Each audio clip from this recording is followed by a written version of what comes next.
Starting lineup is Jack Tudine, Gabe Calhoun, Parker Bessert, Brock Card, and Aiden Derry.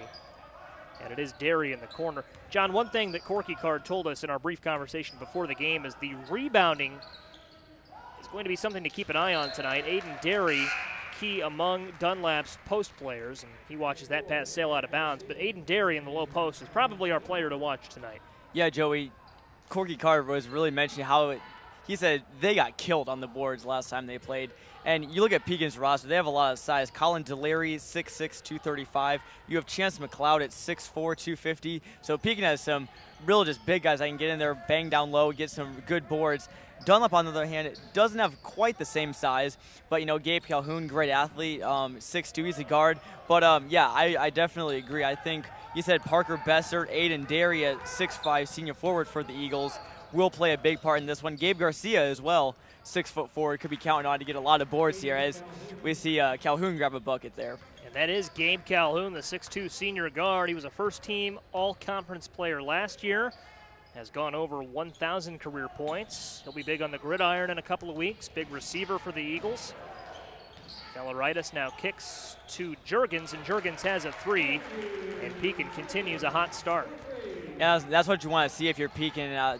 Last time we were in this gymnasium for the Pekin boys, at least. We've done a couple of their girls' games, but last time we were here for the boys, it was a little bit of a cold shooting night for Pekin. I believe they came out with that victory. I know my memory doesn't quite serve me the best. We've done so many games here on Clutch Sports IL here in the last couple weeks, but it's nice to see Pekin get out to a good start. You know, Jeremy Crouch knows a thing or two about putting the ball in the basket. Certainly does. Knows a thing or two about putting the ball in the hole. Pekin's head golf coach, and a good golf season for the Dragons in the fall. And Pekin and Adam Cash looking for a three. Would have been his second of the game had it fallen. And Brock Card will run it for Dunlap. Trying to go coast to coast, and he's blocked. And that's a big play from Juergens in the low post, or pardon me, from McLeod.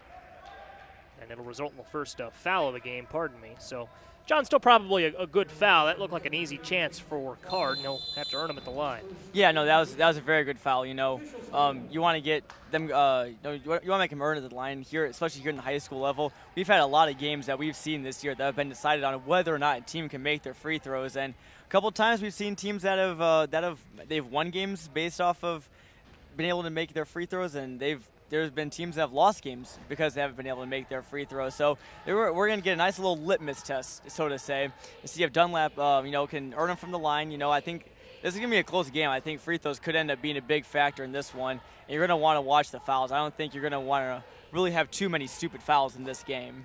Certainly not, and that kind of goes hand in hand with what we discussed earlier with rebounding, especially for Dunlap. They're going to be looking to crash the boards, play that kind of physical game down low. So we'll certainly see if they can convert at the line, and if Pekin can convert at the line, being that we expect a physical game. John, we've talked about Dunlap's key players, Gabe Calhoun, Aiden Derry. Just two to note, we think the entire lineup is going to have to step up for Dunlap tonight. But how about for Pekin? It's Adam Cash and Cooper Theloritis, I think. Adam Cash, second team All-Mid-Illini last season, a PJ Star top 10 player entering this season, the leading returning scorer. And Theloritis, the second leading returning scorer. Pekin can shoot the ball if they get hot. Yeah, they can, Joey. I think Cash and Theloritis just have both really good potential. I believe that both of them could probably go off for at least 15, maybe 20, even more points than that, I think. And, this is, you look at Theloritis and Cash. This is probably one of their last games in the Dottie Hawkins Gymnasium. So they're going to be, I'm sure they have a lot of family watching. They're going to want to get out and score as many points as possible here tonight. They certainly will. Card's first free throw off the mark. This is coming out of our first mask timeout of the game. And we're glad you're with us tonight on ClutchSportsIL.com. Joey Wright with Jonathan Michael, Larry Larson, Matt Harrington, Josh Schwam, the entire Clutch Sports Media crew. That is off the mark. And Pekin will keep it in, so a nice effort there on the part of Juergens. Juergens, a freshman that has had a nice campaign for the Dragons. Takes it up. He's guarded by Card. And Pekin nearly turned the ball over. That Dunlap defense stepping up early. They've got themselves within striking distance early on. Yeah, we have. Yeah, we've seen a couple traps in the corner by them, and that's trapping and full court pressing, all that sort of good defensive stuff. If you can start to rotate really well, you're going to play some good defense, but Cooper Theloritis, not enough for him. That'll be a three ball. Feleritis, as we mentioned, can shoot the ball. Drops in the 3. Pekin's lead up to 7 and make it 5. Dunlap answers on the other end, and there is Gabe Garcia, big-time senior for Dunlap. Yep, and that's what you want to see if you're Corky Card is, he's really saying that Gabe Garcia was one of his impact players to start this game. I think, Dunlap can't really waste any time. We've seen a lot of teams here at this level, they get out to almost insurmountable deficits after the first half. So not saying that Dunlap was about to do that, but you want to start making those nice little close buckets around the lane and get those easy looks, high percentage, and put some points on the board. Feleritis, the steal and the score, goes coast to coast, and there's Cooper Feleritis, a personal 5-0 run. And Corky Card wants a timeout. He'll get it. Comes with 3:13 left in the first half. So, John, we can kind of start to gather some takeaways from the early going. 3:13 left. And the Dunlap timeout. Pekin wants to shoot the ball. Pekin, you can tell they want to go for that 3 ball. They do. They want to shoot the ball. We've been seeing them get out in transition as well. Pekin they just look like a very hungry team. It's their home gym, I believe, and I think playing these games at home late in the season really has a lot to do with it. I think Pekin really looks that they look like a cohesive unit. They've been able to break Dunlap's defense, which, by the way, has been very good. That's not a knock on Dunlap at all. You see the 13 points on the scoreboard in about 4.5 minutes or so, and Dunlap's has some good defense. Pekin's just been able to. That's just a testament to the shooting skill that they have on that roster. It has come on, I believe 3 threes to this point for the Dragons. Yes, I believe so, Joey. Feleritis has one, Cash has one, and Juergens has one as well. That's 9 out of their 13 points. Juergens has had a nice start. The post player stepping up from everywhere. Here's Garcia for Dunlap, and Gabe Garcia just off the mark. But he has been big in the low post on offense, and Cash will run the show for Pekin. See what the Dragons do here. Will they look to the perimeter again or try to work it inside? Feleritis, now it's Cash, and a nice pass to Juergens. And Cash gets it back. Cash, a nice feed. Stopping and trying to score was Worrell. Couldn't get it. Gabe Calhoun couldn't get it for Dunlap, but a foul. And they'll call that on the floor. I didn't hear a whistle there, John. It was a phantom. It was kind of a quick stoppage. Yeah, no, I didn't hear a whistle either, and I was surprised to see the play had stopped. I'm not quite sure I saw a foul there, but Dunlap will be the beneficiaries of that one. Maybe who knows, maybe the referee tried to blow the whistle, couldn't really get it out, I don't really know if their whistles are under their mask or anything, but, I'm sure it's got to be hard for these officials, and they're kind of the unsung heroes of the IHSA so far this year. So many games being played. No one really talks about, interrupted by a 3 there. Yet another one by Pekin. And that's Juergens, his second 3. Yep, but the officials in the IHSA, they deserve a lot of recognition this year, even though, phantom whistles, forget about that. But they've had, a lot of them have had very full schedules, doing games almost every night. So, And one! Juergens is destined to interrupt you, isn't he? His second 3 in a row, and an and one. He'll have a chance for a 4-point play. He has stepped up in a big way, has Juergens, the 6'3 freshman, called a guard, but he's kind of a two-way player. He is, yeah, kind of a swingman for the Dragons, and I won't ever complain about being interrupted by a 4-point play. 4-point play, excuse me. That was great to see. Got it. Is it basketball's most exciting play? He completes it there. I really believe so, Joey. I mean, I think 4-point plays can really just swing the whole momentum of the game. Not only do you give up a 3, but you give up the free throw as well. Dunlap down big here, so let's see if they can get a couple points there. I'd really like to see Gabe Calhoun get a couple looks. He can really light it up quick for the Eagles. Gabe Garcia blocked for Dunlap, second chance and the score, and Dunlap is back on the board. John, real quick, want to update our viewers on the foul situation. 2 fouls for Pekin, 1 against Dunlap. That last foul on the and one was against Calhoun, his first, the team's first. And that last Pekin foul we saw a moment ago was from Worrell. So a clean game thus far, but that's where we stand. Just over a minute left in the first. And Pekin wants another 3. That is off, but a rebound.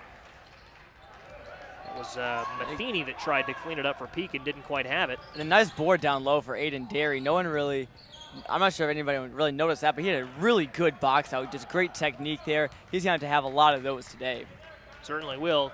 Smooth look from Calhoun. Great form. Didn't get that one to fall, though. And Thelaritis will slowly bring it up for Pekin. Now, John, 40 seconds left here, and I'll hold the question because it looks like Pekin is setting the offense in motion. Kind of looked like they were thinking about holding, but they won't, and dropping in another three is Juergens. He is on fire, his third three of the evening. Yeah, Juergens is up to 13 now in just the first quarter here for the Dragons. You know, you take that away, it's a 10-8 ball game. Juergens is the X factor so far in this one, and you know, everyone probably thinks that Adam Cash and Cooper Thelaritis are going to be the big ones draining the threes for Pekin. Both of them have one right now, but it's been Juergens that's been lighting it up so far for Pekin. Dunlap wants something at the buzzer. It is Garcia dropping it in, and the foul. He goes down. Looks like he's in a bit of pain. He got the basket to go and won, but we'll pause and 10 to Garcia. So a high and then a low for Dunlap here, and you certainly hope Garcia's okay.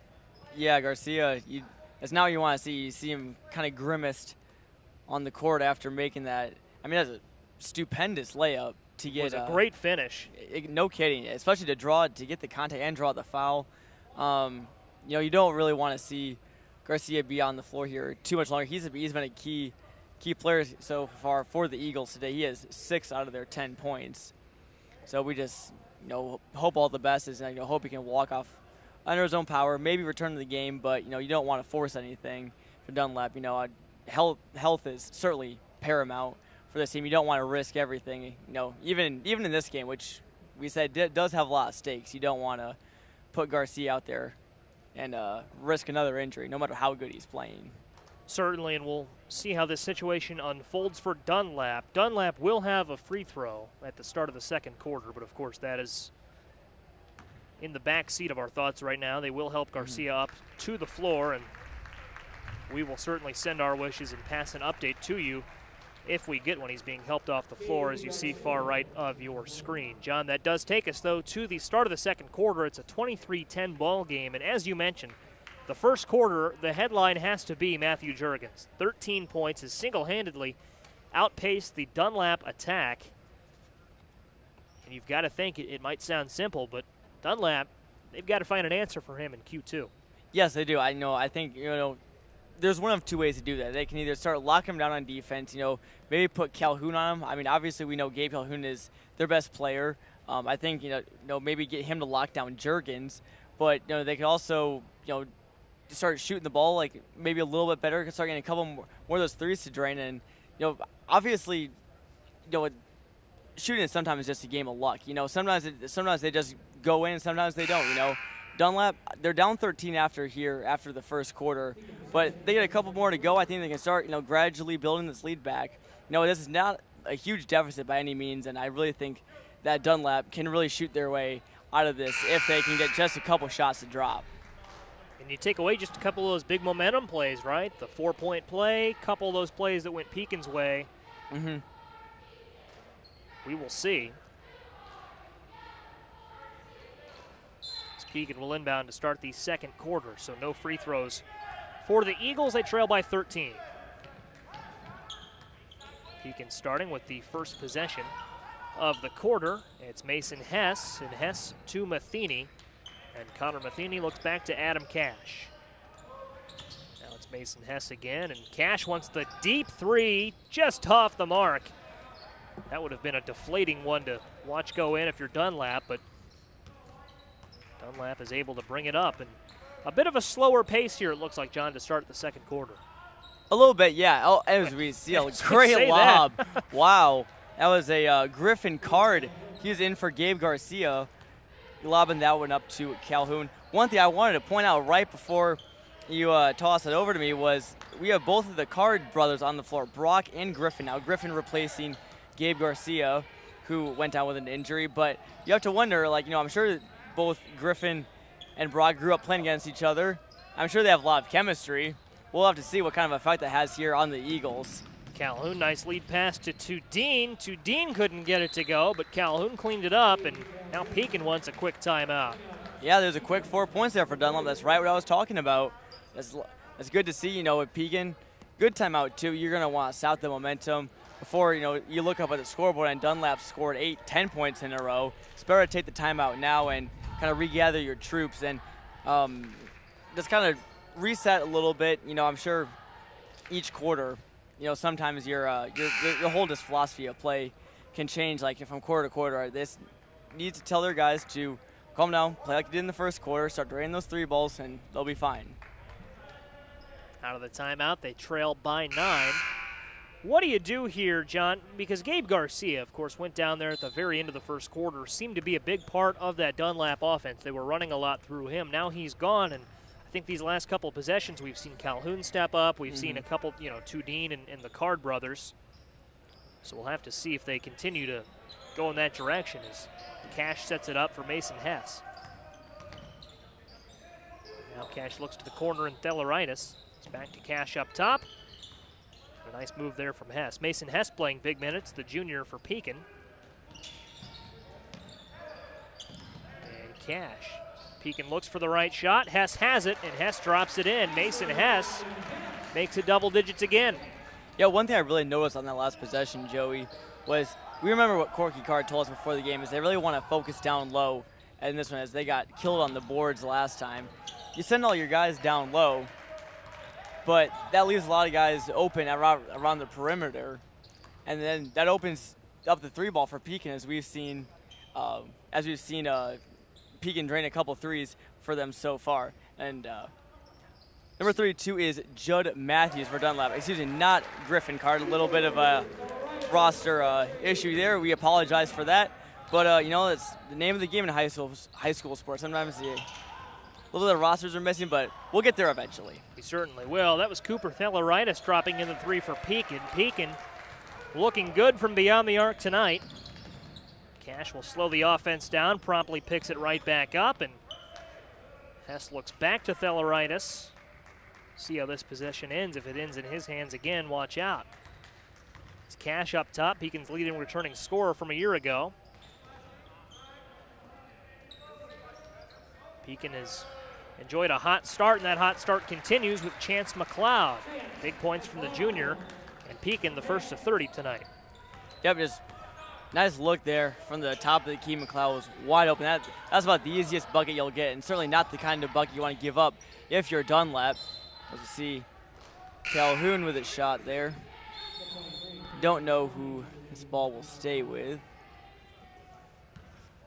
Looks like it'll be Pekin's ball into the game for Dunlap. Cameron Klein is ready to come in, and we'll have our second mask timeout of the game. Comes with 4:44 left in the second. Pekin looking good early on, John, but Dunlap has had little bursts of momentum. Dunlap took this timeout, pardon me. Probably will still serve as our mask timeout. Yeah, no, Dunlap. They've had a couple bursts. I mean, they've like little 4-0 runs, get a couple buckets, get a couple stops. I think you know what Corky Card is telling his guys is sustain that. Don't give up any ground. You get 4 in a row. Well, don't give them four in a row right back to them, because that just takes away all the hard work that you just put in. So I think that you just want to just keep building the lead. It doesn't have to all come back in one quarter, so to say. But Pekin is looking really strong right now.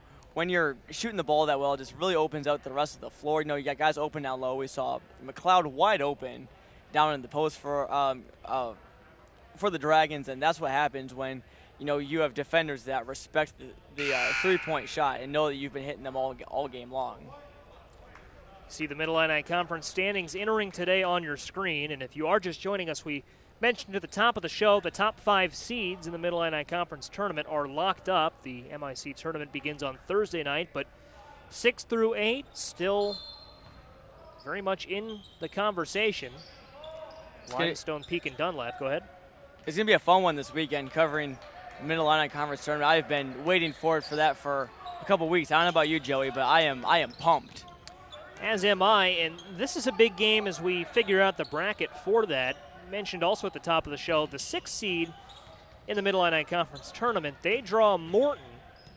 The 8th seed would draw Washington. The 2 seed would play Metamora. I don't know about you, I would much rather play Morton, and this is not a knock on Morton, but I'd rather play that Potters team than a Washington team that has rolled through everyone they've played this year, a Metamora team that has all sorts of scores, a lot of talent. Morton's got a lot of talent too, but that's definitely a more favorable matchup for Pekin, Limestone, or Dunlap.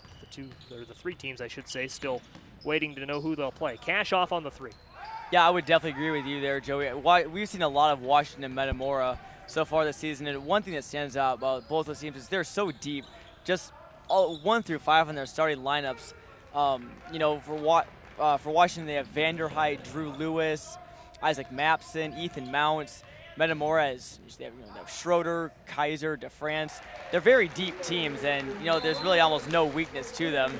I definitely think that 60 is pretty desirable if you're any of those teams. Corky Card wants another timeout. He will get it. Cooper Theloritis has taken over the second quarter after it was Matthew Juergens to start the first. And we'll see if Dunlap can stop Pekin's perimeter attack. It has not been easy. And going back to that Mid-Illini Conference tournament conversation, it's going to be a fun one. Starts on Thursday night. The boys and girls tournaments both start that evening. East Peoria, a 4 seed. They've enjoyed a nice season. The 5 seed will be Canton. Yeah, that's a real big advantage for East Peoria and Canton. They already know who their opponents are. East Peoria, they've already played, they played all 14 in their games. Canton's played all 14 in their games. They have a little bit of extra time to rest and extra time to scout as well. So they'll be able to get a couple practices in.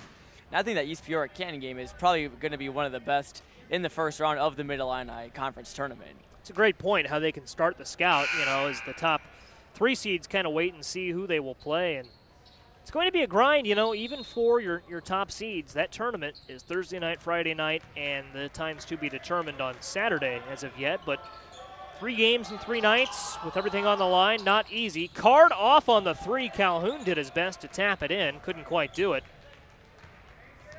And one more note on that Mid-Illini Conference tournament. A lot of times in these tournaments, if it were at a neutral site, there would fundamentally be no difference between the 4 and the 5 seed, but East Peoria draws home court advantage in that one, so could be something that favors the Raiders. Keep an eye on that all week long. ClutchSportsIL.com will have a lot of that action for you. Don't know quite which games we'll do yet. Tell you what, though, if Pekin can keep shooting like this from 3, I want to see some more Dragons, although they missed that one. I think so. And I think if you're Morton, I think you got to be watching this game. Hopefully someone from Morton's watching on ClutchSportsIL.com, because they got to take note that this Pekin team can really shoot the ball. They're going to have to really guard Cash. Matthew Juergens as well is going to be someone that I think if you're not watching this game or you haven't scouted him that well, he could really hurt you. Cash pulling up from the free throw line. That is off, and the rebound corralled by Klein for Dunlap, and Klein will push to Card. Card tries to attack, nearly spun around, and instead he'll look behind him, and a 3 on the way, and in from Austin Schaumburg. First time we've called his name tonight, but the sophomore makes a big play, and if Dunlap can get hot from the perimeter, watch out. Still stands at 14, but they've got a little momentum as we inch towards halftime. Yeah, the first time we called Austin Schaumburg's name today, and they had Schaumburg and Calhoun pretty open around the perimeter on that last play. It was I thought they were going to go to Calhoun, but no, that's a big 3 there for Schaumburg. Big confidence booster and pretty shot as well. That one was absolutely nothing but net. Juergens' 3 was off, and the rebound, Theloritis. Theloritis elected to kick it back out. And Cash starts to work it inside. Back to Juergens. Juergens can't knock that one in. He's had a colder second quarter than he did a first. Started with 13 points in the first frame. It's Card for Dunlap, looking for Calhoun. Calhoun drawing contact, but he traveled. Yeah, it's a tough break there if you're Dunlap. Gabe Calhoun was taking on 2 people at the same time down there in the post. Looked like he might have had an open kick out, but Calhoun is a very skilled scorer. I think he wanted to get to the line there, and that's always a sound strategy. it's tried and true, never fails. You want to get those easy buckets, so you can't really blame Gabe Calhoun there for going up with that one. We have not seen a lot of fouls to this point. 2 for Pekin, 1 for Dunlap. There was some sort of error we made at the end of the first. We thought that free throws were coming up from Gabe Garcia, the play that he went down on, but no free throws came. I don't even think they counted the foul on that, so must have been something else, maybe a travel or maybe the buzzer expired before that. I tell you, though, it is silent in this gym right now as Pekin holds the ball. We're under 40 seconds left. John, it looks like they are going to hold for the final shot of the first half. I think so, and I think that's probably what you want to do. I really don't think that Pekin would want to shoot right now. Dunlap is on a little run of their own. You don't want to give them more points before halftime. And, I think if you can go into the locker room allowing less than 20 points in the half, I think that's a real big statement for your team. It'll make you guys feel good. Obviously, they're going to be up double digits regardless. But, you look at that scoreboard and see they only scored 19. That's just great defense from Pekin and really good job with the 3 balls. Card the football pass. Couldn't drop that one in. Would have been quite the feat had he done so, and Brock Card misses the deep 3 to take us to halftime. So Pekin, they didn't quite end the half with a shot. The buzzer sounded. Dunlap was able to get something off, but they controlled the momentum and didn't let Dunlap get anything. So that takes us to the half, as you see at the bottom of your screen. 33 for Pekin against 19 for Dunlap. John, your takeaways from a first half that saw Pekin get out hot, stay hot. They enter the locker room, with a big lead. Yeah, Joey. I think I think Pekin really just got out, shot the ball well. And you can't really ask much more for a basketball team than to get out and start shooting well. That's always going to help you increase your chances of winning significantly. But for Dunlap, they're not really out of this one. They're down 14. You do have Gabe Calhoun on your team, who's probably one of the best scorers in the area. He can make his own shot a lot. I think they're going to have to rely a lot on him in the second half. But Dunlap will also have to rebound a lot. They did a pretty good job of that in the first half. They didn't really get killed on the board, so to say, as Coach Card told us before the game. But, I don't think Dunlap can afford to give Pekin any chances in the second half. So we'll see. We're going to have a pretty good second half of basketball, I think. And, I really look to Dunlap to tighten this game up. We will see the second half, about 8:55 away. You see that countdown at the bottom of your screen. We'll be back in a couple of minutes with the official stats. We'll get who has how many points for you, and we'll also break down the first half. Get ready for the second. We are battling for the 6th seed in the Mid-Illini Conference tournament. Pekin in control right now over Dunlap, 33-19 at halftime. Stay with us.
Clutch Sports Media is on the scene at Pekin Community High School, where Jim Matson's in the house, and we are too. Pekin ahead of Dunlap 33-19 at the halftime break. And as we get a look at the Dottie Hawkins gym in all its glory, Joey Wright, John Michael, Larry Larson, Matt Harrington, Josh Schwan, and the entire Clutch Sports Media team ready for a second half of action that, John, as we talked about at halftime, could go one of two ways. We think Pekin has a chance to build on this lead, has a chance to cruise to an easy win, but Dunlap showed flashes in that first half of, if they can replicate that over a longer period of time, they very well could get back into this game and make it a compelling third and fourth quarter.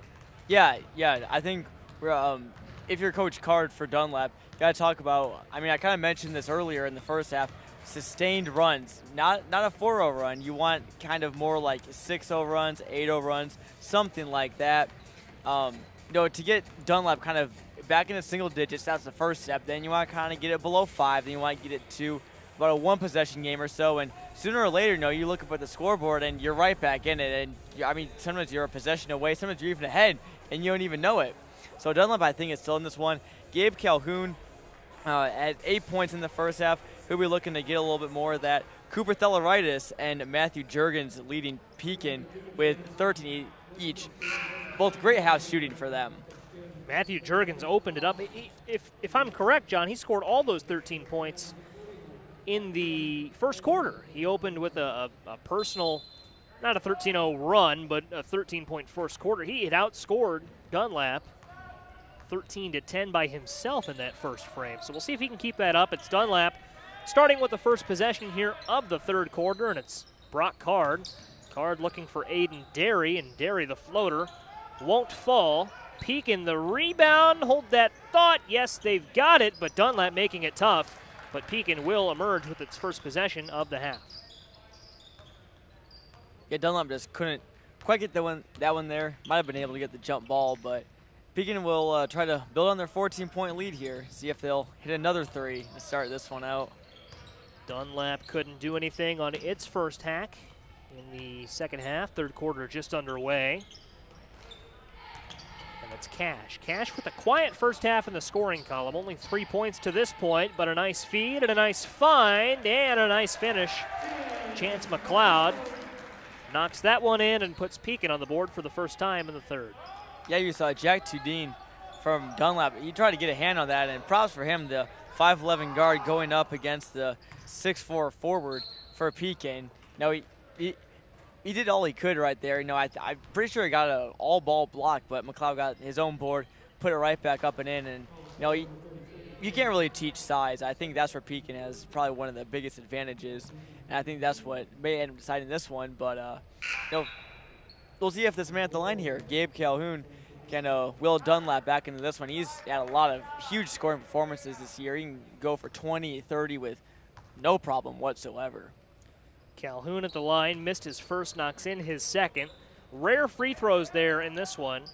That was just our fourth foul of the game and the first foul of the half. It is against Pekin. And that was the second foul on Chance McLeod, so he has 2/3 of the total Dragons foul output. The other one was, I believe, against Theloritis, but we'll double check that as Adam Cash commands the Pekin offense, and that was against Connor Worrell was the other Pekin foul. So no one in foul trouble yet. Pekin looking for Theloritis. Theloritis wants a three, and he's got it. And if you are just joining us, that has been the story of the game for the Pekin Dragons. They are obliterating the Eagles from the perimeter tonight.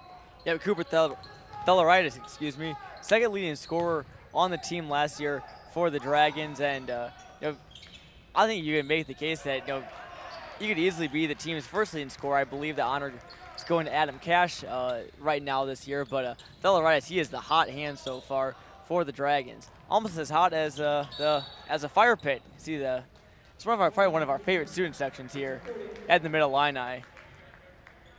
Camera operator Josh Schwam pans over. It's usually the student section, John, and that takes us. We have a called timeout here on the floor, but the fire pit, Pekin student section, now filled with parents and family members. Of course, limited spectator seating at Pekin Community High School in the Dottie Hawkins gym. A reflection of the current COVID situation we find ourselves in, and Want to remind our viewers real quick, tomorrow night on ClutchSportsIL.com, going a little smaller, a 1A matchup. It's Peoria Christian hosting Rova Williamsfield. We're stepping out of the Big 12, stepping out of the Mid-Illini Conference, stepping out of the Illini Prairie Conference. First game of the year, we won't have a representative from any one of those three conferences, but it's going to be a fun one. Peoria Christian has a couple of key guys. Daniel Duncan, of course, chief among them. That was a fun team to watch last season. They host Rova Williamsfield tomorrow at 6:30, I believe. So join the Clutch Sports Media team, Peoria Christian High School for that one.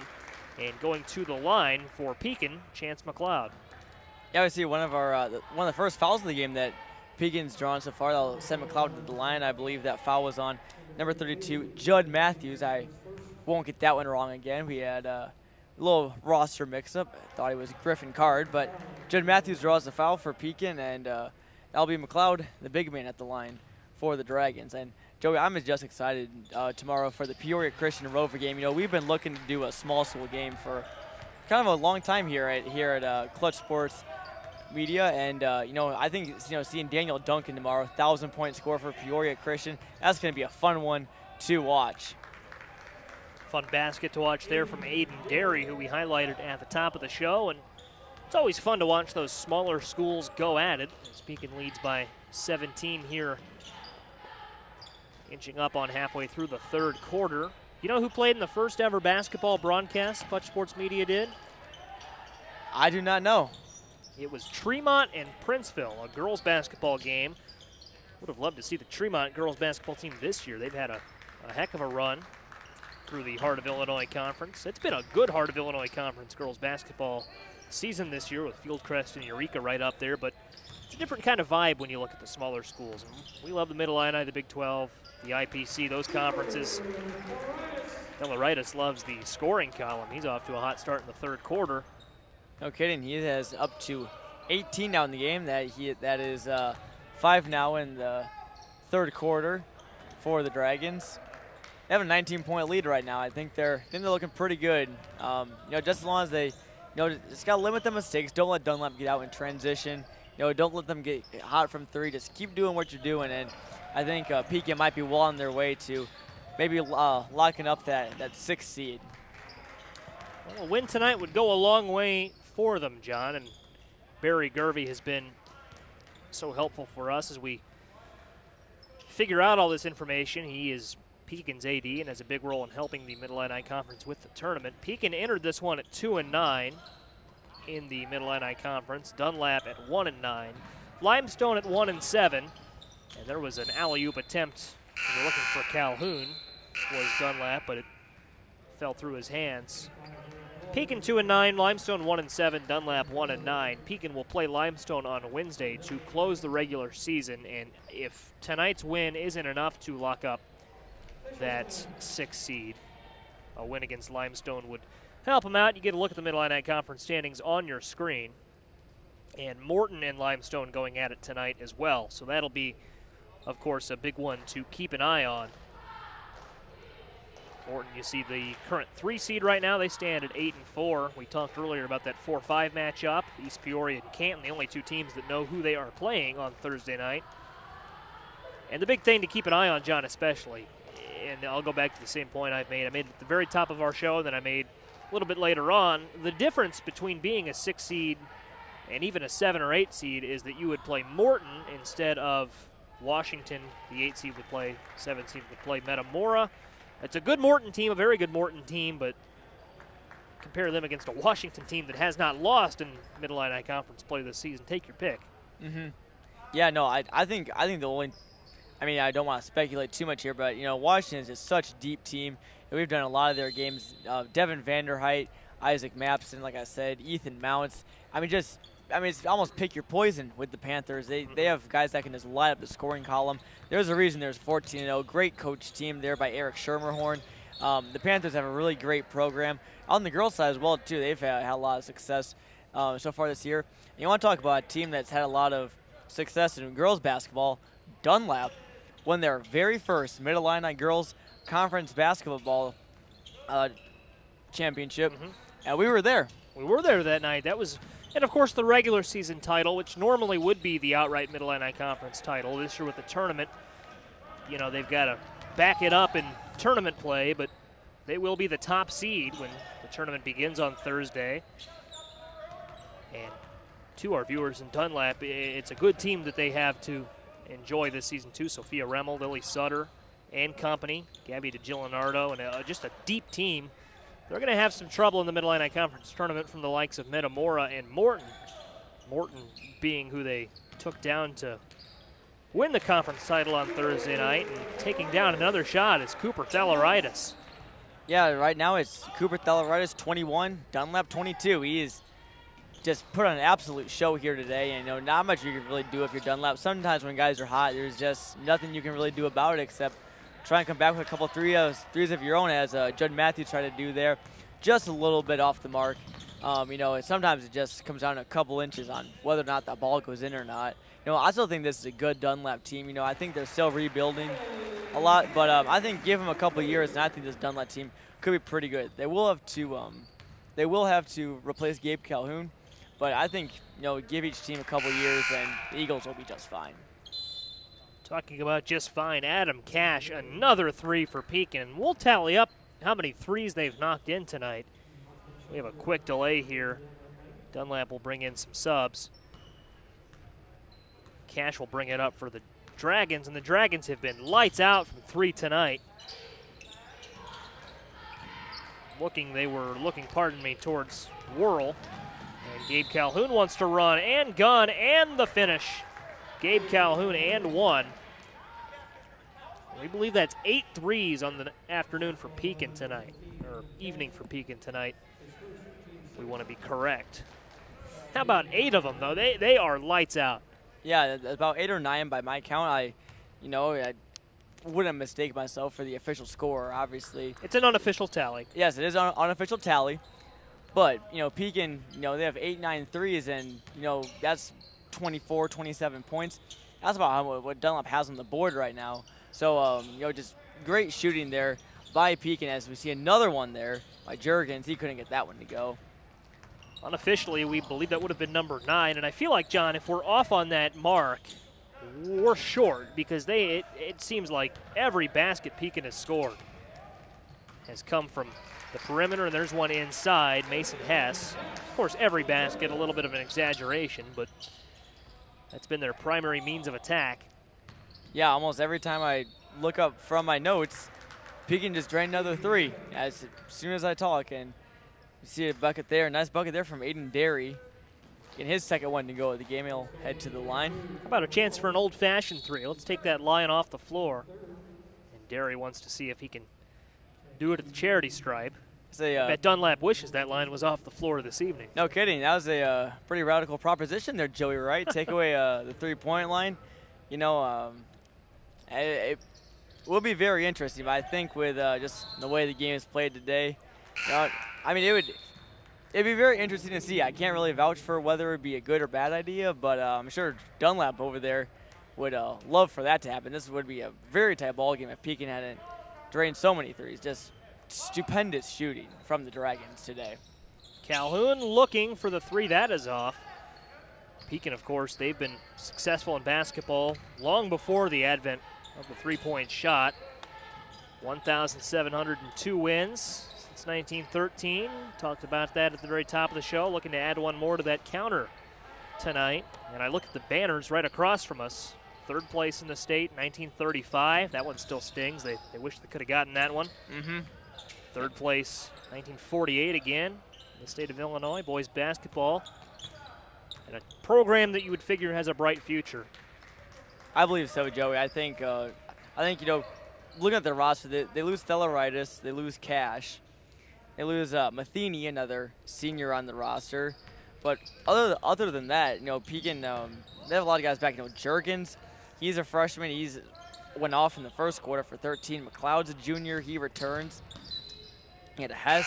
He's had a couple bucks today. He's a junior as well. You know, I think this Pekin team will still, I think they could definitely make a case to be in the upper half of the Mid-Illini next year. Be interesting to keep an eye on those Dragons next year. We're under 14 seconds left to play here in the 3rd quarter after the kicked ball violation. Dunlap, now under 10. We'll see, they lose it. And here's Pekin. Pekin running with Hess. Hess guarded by Derry under the basket, and he traveled. So that gives the Eagles the ball with just north of 3 seconds left, and we will see what happens. In a similar situation, it was Brock Card who tossed one up at halftime, and floating one up and just off the mark is Calhoun. Just off by a little bit. You know, he's a receiver for the Eagles football team. Football starts up on March 19th. You could say that was just a little wide right. Just a little bit, Joey. But, you know who hasn't been wide right all game is the Pekin Dragons. Unofficial tally sitting at about 9 to 10 threes on the game. I think that's a conservative estimate. They might have more than that, too. And I think they're well on their way to adding to that number there posted on the wall. 1703 wins might be in the near future here for Pekin in this one. And, you know, Joey, one thing I noticed this year going into all these gyms is, you know, when I played high school basketball, there are hardly any gyms that I went to that had win counters on the wall. Almost every team around here in central Illinois has win counters on the wall, and I thought it was the coolest thing ever. You know, Pekin has it. I know Richwoods has it for their girls program as well. You know, it's just really cool to see, and I'm sure putting up the new number after every win, that's got to be an exhilarating feeling. I would think it would be, and I know, being from the Champaign area, I know Champaign Central had a counter on the wall, still have a counter on the wall, so that was my only experience with it for a while. But as you said, the Mid-Illini Conference and here in Peoria, those Big 12 schools, they have the counters too. And Richwoods girls basketball, a fun note there, I think this will change this season. I'd have to double check, but entering this season, Richwoods Knights girls basketball, they have more state titles than losing seasons, dating back to 1972, I believe it is. 4 state titles for the Knights against 2 losing seasons. Those came right around the turn of the millennium, pardon me. Yeah, the girls' basketball talent around the area is just extremely, almost off the charts. You know, you had, before this season, you had the Morton Potters. They had their girls' winning streak of, I believe, 60-plus conference. 64? Yes, yep, 64 straight conference wins, and that's what was snapped this season. They had 2 losses, which almost seemed just out of the realm of possibility. That streak was snapped right here in this building by Pekin. It was Joey, right? And but yeah, no, I mean, Morton, such a good team. Metamora has been also very, very good as well. Richwoods traditionally very well. Peoria High, also a very good girls team as well, with AJ Guyton's daughter on there. That's right. That's right. She's having a phenomenal freshman campaign. Nice 3 falls there from Aiden Derry. Want to extend our well wishes real quick to Taylor Goss, of course, Pekin's star senior, girls basketball, committed to play ball at SIU next season. Went down with a knee injury on Saturday, right here in this building as well, I believe that was. She's had a phenomenal senior year and a phenomenal career, of course. Wish her the best as she recovers from that. Yeah, I also want to send our well wishes to Gabe Garcia from Dunlap. Who, again, if you're just tuning in, he went down with looks like a ankle or leg injury, something on the lower body, and at the very end of the first quarter. He had a great first quarter. He scored 6 points for Dunlap, but he exited this one, and I don't see him on the bench, at least right now. So hopefully he is all right. We want to send our thoughts and prayers to him. He's a key piece of this Dunlap lineup. So all the best to Gabe Garcia. Certainly, both Taylor Goss and Gabe Garcia, we wish speedy recoveries. Pekin will inbound the ball. We are working the last 6 minutes of what has been a phenomenal game for Pekin. If you're just joining us, 3-point shooting has been the story. Pekin with 8 3-pointers tonight, at least. That's an unofficial tally, and that has helped the Dragons fly past the Eagles to this point in the game. Cooper Theloritis with 21 points. Keying the Dragons' attack. And a 3 on the way from Adam Cash, and right on cue. How about that from Adam Cash? He had a quiet first half, but he's stepping his game up now with 9 points. The senior having a brilliant evening. Maybe not brilliant, but a very nice evening for Adam Cash. Yeah, very good evening for Cash. Cash has 9 points, at least by my tally. Again, unofficial. But all of his points have came off of threes. And also for the Dragons, Matthew Juergens, almost all of his points have came off of threes. He has 16, 5 threes, and then 1 free throw on that 4-point play, Joey. And I want to ask if you thought that was maybe the turning point in this game. We have a technical foul called on the floor, John, and we'll get back to that in a moment. And that'll go against the Dunlap star, Gabe Calhoun. And I'm going back, rewinding that in my head. I was thinking, you don't see two players move together like that very often. Calhoun tangled with Dane Lohman. And I guess words were exchanged after that. They tangled going for the loose ball, looked like, or the passing lane. They both kind of converged at the same point. And you understand it. You know, it's not been the evening that Dunlap wanted. You get kind of a little chippy play, a clean play, but, you know, you get some contact, you get frustrated. Calhoun will head to the bench. Yeah, no, I think, I mean, definitely at the high school level it happens. You know, you have a rough game, especially for Gabe Calhoun, your senior year. Frustration maybe mounting a little bit. And, you know, again, it's not because of anything his team has done. This Pekin team is just, you know, lit up the scoreboard today. You know, we're sitting there at 60 with over 4 minutes left to go in this final stanza here. You know, usually when there's a technical foul, usually it's what at least we've seen this year. It's usually just an exchange of words. You know, the refs have been really cracking down at almost every level this year on just, you know, chippy play and everything like that. So, you know, who won't take a seat? But, you know, nice chance for a couple of guys on Dunlap to get in and get some good playing time, you know. I mean, at this point, I think it's, and I'm not going to say anything's impossible, but, you know, Dunlap is down by a big margin right now. I think, you know, you want to emphasize running a lot of good, sound plays. You want to drop plays in the huddle and execute them, and you want to also get a couple guys in there that are, you know, get some good varsity experience. You want to get them on the court. You certainly do. There you get a look at the Dunlap huddle, and nice word for our Clutch Sports Media team. I'm Joey Wright, joined by John Michael on the mic. Larry Larson is behind the computer. Josh Schwab is behind our camera tonight. And Matt Harrington is behind our smaller camera tonight. He's been taking photos for our social media channels and all of that good stuff tonight. Keep an eye on those photos on Twitter and on Instagram coming up. Larry Larson now joins the broadcast. Larry, how are you this evening? I've just got one question for you gentlemen. What's going on? So, Joey, you said earlier the Dragons are flying past the Eagles. Yes. So that's the assumption that Dragons can fly. I would think so, right? Everything I've seen in the media. In the media? Yeah. What the media will tell you? I hope that's not fake news. Growing up, like what? You got like Dragon Tales. You've got like How to Train Your Dragon. All these. Yeah, they all depict flying Shrek, right? But that you know, if you look can at the logo at half court, I don't see any wings on that dragon. I see a couple wings outside. I see a book on that book. Maybe. I mean, yeah, coming out of the book there, Larry. I think you make a good point. I believe I see a pair of wings there. I mean, an unconventional placement, yeah. I believe. Splitting the dragon in half. Yeah, no kidding. But I mean, impaling the dragon with a torch. It looks like. It's a well-read dragon. I wonder what book that is. I have no idea, but I mean, it's a great half-court logo. You know, the dragon is probably one of the best mascots and logos we've seen at least so far this year. And you know, this half-court design is just beautiful. You know, you got the torch, the book, the wings, everything. It's a very warm gym, and I say it's warm in here in temperature. It's pleasant.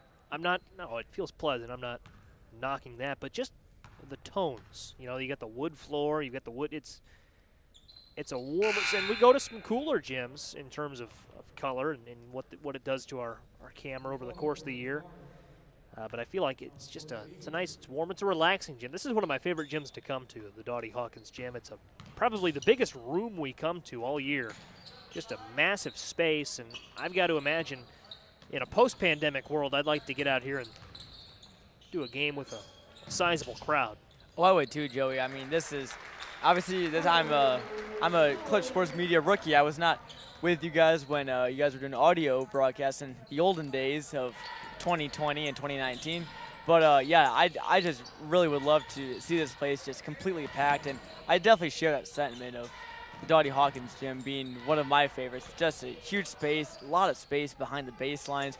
A lot of us here at Clutch say that it's a photographer's dream, a lot of space to roam the baselines normally. And, you know, you said that we have it's probably the biggest room we've been in all year. That's especially good for hosting fans. A lot of room for socially distanced. As we, you see the crowd over there on the opposite side. Almost all of them nice 6 feet apart from one another. So, nice job by Pekin doing that. But yeah, this is just an amazing gym, and like you said, very warm as well. Very warm outside too. I was kind of bummed when I found out that the game wasn't going to be playing outside today. Nothing against the Dottie Hawkins gym, great venue, but it's a great day outside, and we're thankful that you decided to stay inside and join us on ClutchSportsIL.com. Judd Matthews scored that last basket for Dunlap, and I believe that was for Pekin. I believe that was, I believe that was, quite frankly, I forgot who scored the last basket for Pekin, but nevertheless, we are working the closing stages of what appears to be a Pekin win. We've had a couple of line changes. That's Schaumburg taking a three and knocking it in for Dunlap, and there's a three for Dunlap. They haven't hit as many as Pekin tonight, but they have picked it up as of late.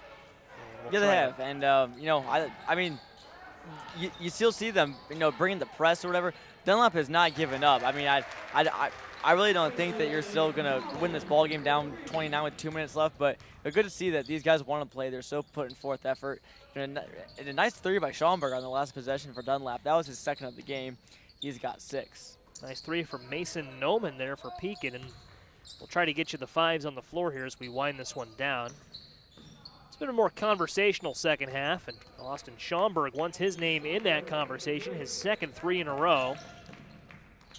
And John, we see here these teams are still picking up the pace and playing it out. Robertson for Dunlap, and they'll turn it over. I can tell you that Sumner Owen, that would be for Pekin, is on the floor. He's joined by Colin Delarey. Also on the floor, Luke Towery. Mentioned Noman and Broker Bailey. That is the 5 on the floor for Pekin, and the rebound corralled by Delarey. And for Dunlap, I kind of took a look at them. We got Jack Robertson on the floor, Austin Schaumburg. Number 12, which is listed here as Judd Matthews, but we were corrected earlier that 32 is Judd Matthews. So maybe if that was a mix-up and it was just a jersey swap, so to say, that maybe might be Griffin Card out there. Nevertheless, the rounding out is Andrew Erdman, number 25, and Logan Mason for the Eagles in the closing stages of this one, Joey. And more substitutions coming in. Pekin welcomes Levi Burke into the game. Coming into the game for Dunlap will be Darren Goldie as we start to wind this one down. Tomorrow night, ClutchSportsIL.com has a small school matchup for you. Peoria Christian hosting Rova Williams Field. That'll be a fun one. Tip-off scheduled for 6:30, and loose ball knocked down the sign right there. I don't know if we think we caught that far side of your screen. We did. That's camera mark there by Josh Schwam getting his debut behind the big camera today. I'm pleased to join you in the booth today, Joey. It's been a real privilege calling the game with you. Normally I'm behind the camera, and which is a ton of fun being in here in the booth with you as well. It's been a fun one to call. Even though it's a 67-41 ball game. That's all you can ask for here at Clutch Sports Media. It's a fun game. Hope all of you at home had fun watching this one, and hope you've had a lot of fun watching us the entire season. It's a great point, John. And yeah, I would like to. I've had fun too. It's been pleasurable sitting in with you last hour or so. Dunlap gets one to fall right there, and the entire Clutch Sports Media crew. We've mentioned the 5 we have on site here tonight. John Camosa, Francisco Alonso, also big parts of our season as Pekin keeps its season rolling. Its 3rd Mid-Illini Conference win of the year. They improve now to 3-9. Dunlap falls to 1-10 as we battle for the number 6 seed in the Mid-Illini Conference tournament, and we'll know more on that on Wednesday night as when the bracket will be unveiled. Both these teams still with games to play this week, but they all mean something as we inch towards the Mid-Illini Conference tournament. 67-43 our final score tonight. John Michael, any thoughts as we start to wrap up our broadcast? Yeah, I think if you're Pekin, you just have to just keep it going from 3. You see them put up 67 points, excuse me, and you know, a lot of these Mid-Illini teams, like UC Washington, Metamora, the ones that are on top of the division, you know, we've been there for a lot of our games again. We can't go to all of them, although don't know all of their scores, but you know, usually between 50 and 60 points is enough to win yourself a ball game against anybody in the Mid-Illini. Pekin scored 67 here. That's quite the mark, at least that we've seen so far this year. You know, I think if you can get yourself up scoring that many points per game, you know, they always say defense always travels, but you know, hopefully if Pekin can get their shooting travel, you know, maybe they can have a first round upset of Morton, set themselves up to likely play Metamora in the second round. But you know, I think there's a lot of good positives from Pekin, and for Dunlap, you know, this team was very exhausted. Coach Corky Card saying that they had played 14 games in 22 days or something to that tune. But so obviously the Eagles were a little tired or whatever. But I think you know, Gabe Calhoun had a good game. You know, they had a couple looks from outside. Dunlap really battled. You know, they never really gave up. I think it was just a team of just being a little gassed. And sometimes that happens to you. You know, again, Dunlap not a bad program at all, though. I think, you know, like I said earlier, give them a couple years, and I think Dunlap will be real competitive in the Mid-Illini again. A bright future for the Eagles, but this one was all Dragons. 67-43, our final score from the Doughty Hawkins gym this evening. For our entire Clutch Sports Media crew, John Michael, Matt Harrington, Larry Larson, and Josh Schwam, we zoom in on the Pekin boys basketball win counter, and since 1913 that will now read 17-03 as the Dragons come away with a big one this evening. Stay tuned to ClutchSportsIL.com and all of our social media channels for updates and news on where we will be this week. We'll tell you right now, we will be at Peoria Christian High School tomorrow as the Chargers host Rova Williams Field. 6:30 tip-off then. Wednesday night, we expect to see some Big 12 action, but again, stay tuned. And then Thursday through Saturday, Mid-Illini Conference tournament our focus. Big 12 tournament also going on. We'll see how it all shakes out. That's where we'll end our broadcast this evening. I'm Joey Wright signing off after a 67-43 win for Pekin. We thank you for watching this presentation of Clutch Sports Media.